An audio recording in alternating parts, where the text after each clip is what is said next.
GU, the LS1 into the GU Patrol.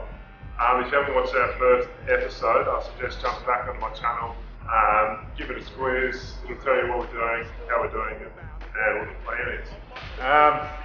So what we're up to so far is we've got the engine bolted, the bell housing, the Mark skip.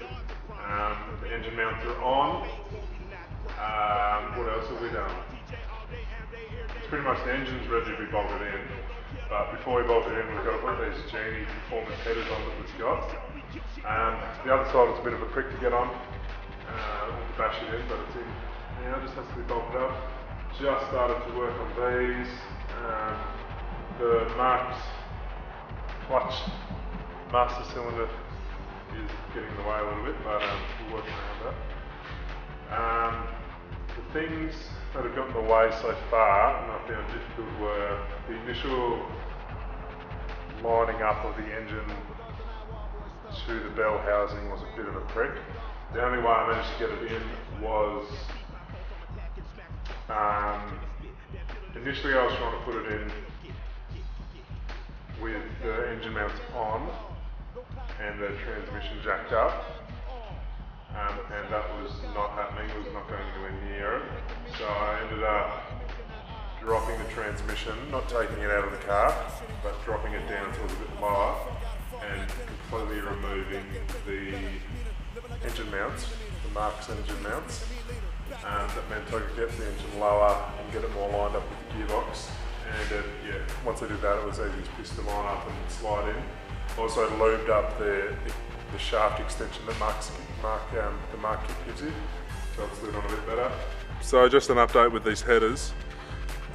What I've found is it's easier to take the plugs off before you try and put them in. With this side of the headers, especially using the Genie performance extractors, I found it was easy to go from the bottom, but with the other side I found it was easier to go from the top. So when you get around to doing your headers, let me just focus this bad boy in. Yeah, this side easy from the top, and I didn't take any of the spark plug things off, probably should have, would have made it easier. This side's good from the top and the other side's good from the bottom. Cool. Rightio boys, so the newest feature after the headers have been all fucking put on is this bad boy. It had the factory shit bar, the alloy one. Hated it, ugly as anything, so I got rid of it. This is factory steel winch bar, the ARD style I think it is, with the bended steel instead of the big tubes.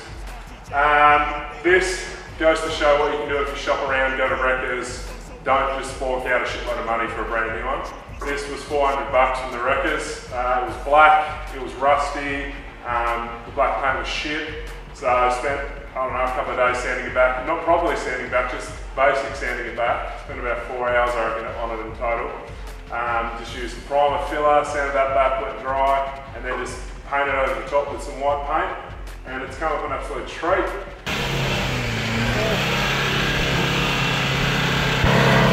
Engine's in, headers are on. Yeah, it's sitting sweet in the engine bay. We'll give you a squeeze of that in a minute. A few things I buggered up when I was putting it in.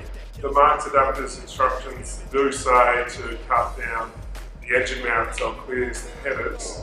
Although they do seem to say cut down the engine mount on the wrong side. So my engine mount on the side they said to cut was fine, whereas the engine mount on the other side, they had to cut it.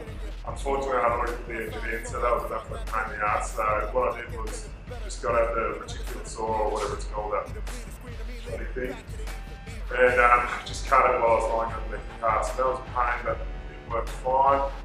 What else did I have to do? Because I'm using a high performance Aeroflow sump instead of the one Mark's that was supplied and suggested in their kit, I've run into a few things.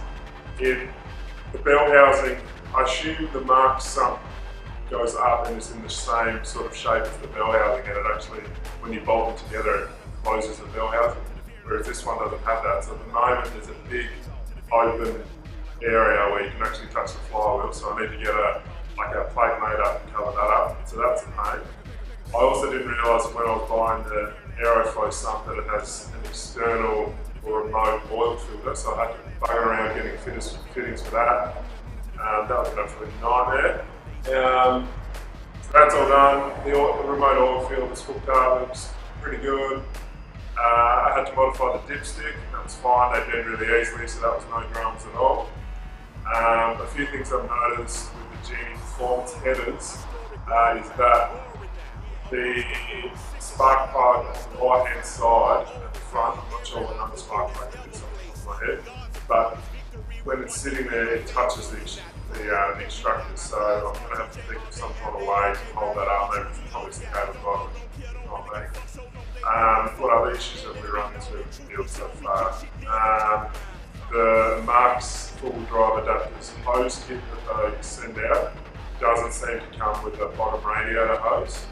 I sent them an email and they sent me a different set of instructions, but I still can't figure out how that's going to work. So what I'm going to do is I'm going to buy an XR8 bottom radiator hose and chuck that on. So that shouldn't be too bad, it's not really a big drama. I've sent the loom off to Chris Harley down in Tasmania. He's like a guru with LS1 looms or LS, anything LS really. He's pretty switched on with everything LS related to control, so I got him around to help with my wiring. I bought the Marks adapters wiring interface for the LS1, but I bought a VX one, and the loom and engine that I've been supplied with is a VY one. So the difference there between the engines, like I just assume that all LS1s are the same, and they basically are. But the difference between VXs and VYs is a few of the plugs, especially on the VY loom, are different to what the Marks adapters wiring interface is. So they do supply a VY one, so if you've got the VY loom, you need to get a VY wiring interface. It's pretty basic, but I buggered that up.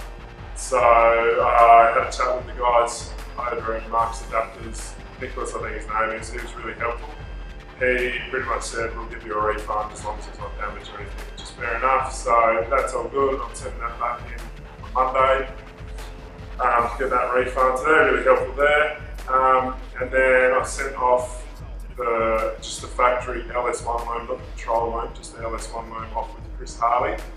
And he's modified that so that it will mate up with the control loom. Now the benefits with that is not as much wiring.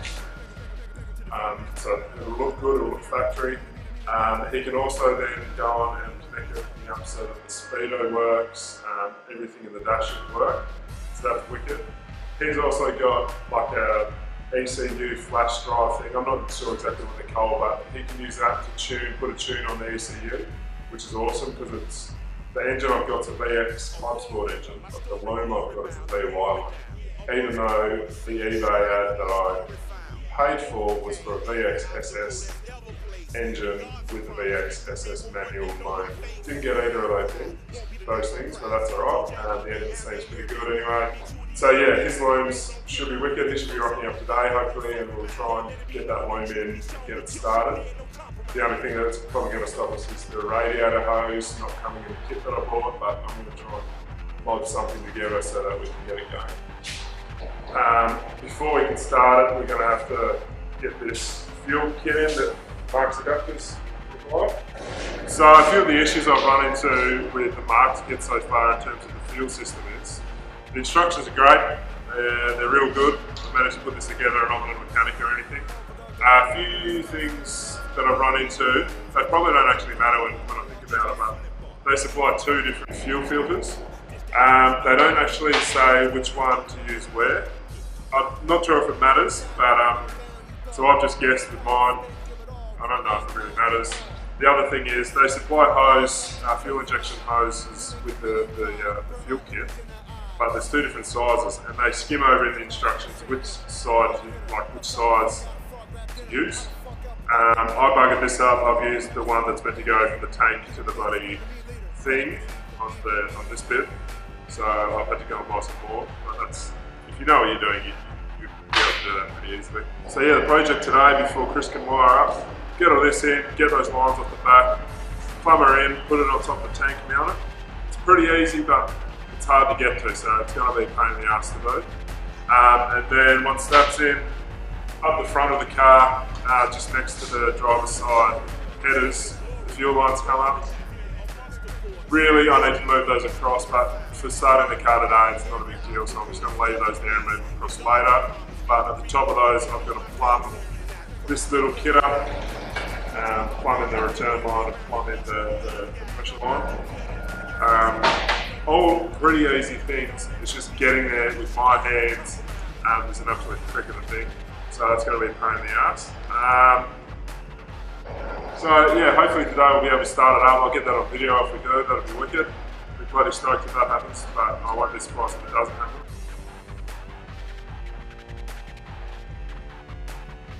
So if you're at home thinking, why is this guy cutting so many corners? Why is he making such a tight ass? One, I don't have that much money, doing this on a budget. Two, I'm also very hard for all the budget boys, and we just like to get out, great stuff, fix it ourselves. Don't like to spend too much money, because that's sort of ruins the fun, I reckon. If you have to spend extra money doing it, when you can do it yourself, or learn how to do it as you go along doing it.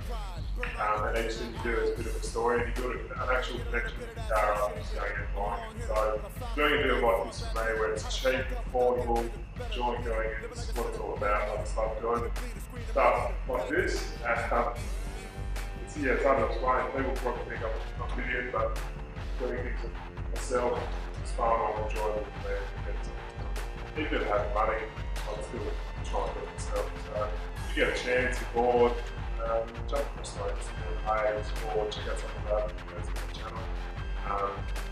Yeah, shoot some videos and photos and Instagram and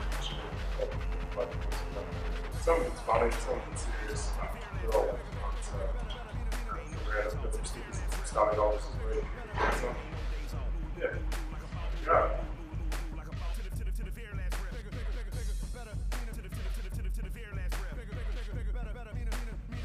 I assume we can just use any of them.